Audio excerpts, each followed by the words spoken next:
So, kind of a surprise. The judge in the Google search antitrust case, the one Justice is suing, claiming that they have an illegal monopoly in general search, and of course, this, as we wrote about earlier in the week, has ripple effects, particularly on Apple because it involves default search contracts and making Google the default search on Apple devices, driving a lot of the revenue, and it's a big payment, obviously pushing maybe $20 billion at this point annually for Apple.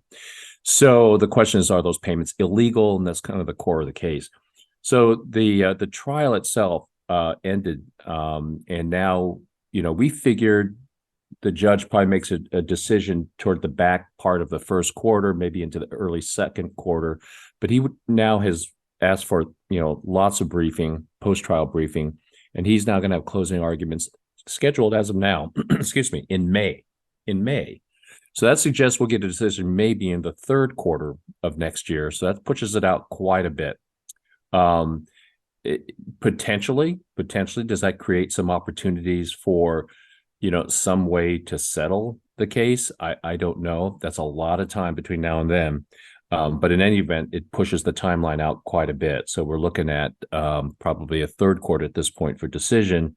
And again, it was also revealed in court that and I don't think it might have been a mistake that it came out, but it got out nonetheless, that the revenue share is 36%. So in other words, the search revenues generated on Apple devices creates a 36% search advertising revenue share that Google pays to Apple to back up its default payments.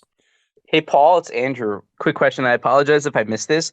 Is the schedule for Google's kind of the second antitrust case around the ad tech still scheduled for next year? Yes, the same time? It is still on in the Eastern District of Virginia. Yeah, that's still scheduled to go to trial, in the first part of next year. So, and in a lot of ways, I think the record in that case will be much more sprawling, much more complicated because of all the advertising technology involved, et cetera, in that case. But that's going to be going at the same time that Judge Mehta in the district court's deciding the Google search case. So a big one too for Google that'll be going on simultaneously. Got it. And it's two different courts, two different judges. Yes. Huh. Yeah, that timing is really surprising that it's going to be that long. Yeah, I was kind of surprised that the judge pushed it out that far. And he also made a comment, I don't know what I'm going to do in this case. In other words, I haven't made up my mind yet, kind of thing. But remember, I think he can do a lot of, parsing through the evidence and the record and the testimony and begin to, with his clerks, to sort of parcel out the components of the decision. It's not like he won't do anything until after final arguments, closing arguments in May. So I think a lot of the work can be done before that. But it does suggest that we're in third quarter for decision. And then, of course, if he rules against, and I think more likely than not, the liability phase, he'll demand a remedy that pushes you, potentially end of the year into next year before you actually get a remedy if he finds liability, which, I think the odds favor more likely than not that he will. And then I guess my other question is, is there any reason why maybe he would want to wait to see what how this other case goes, or is it really just completely independent of each other?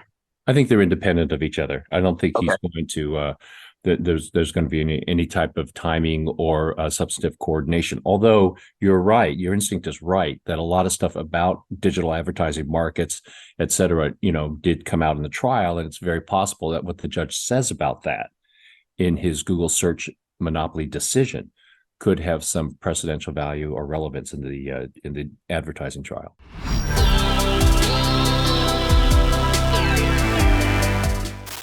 Hey there, Hedgeye Nation, or if you're not part of Hedgeye Nation, thanks for watching Hedgeye on YouTube. If you haven't already, make sure to click on the button below there. Subscribe to our YouTube page. You can also follow the link in the description to our website to get even more great investing content.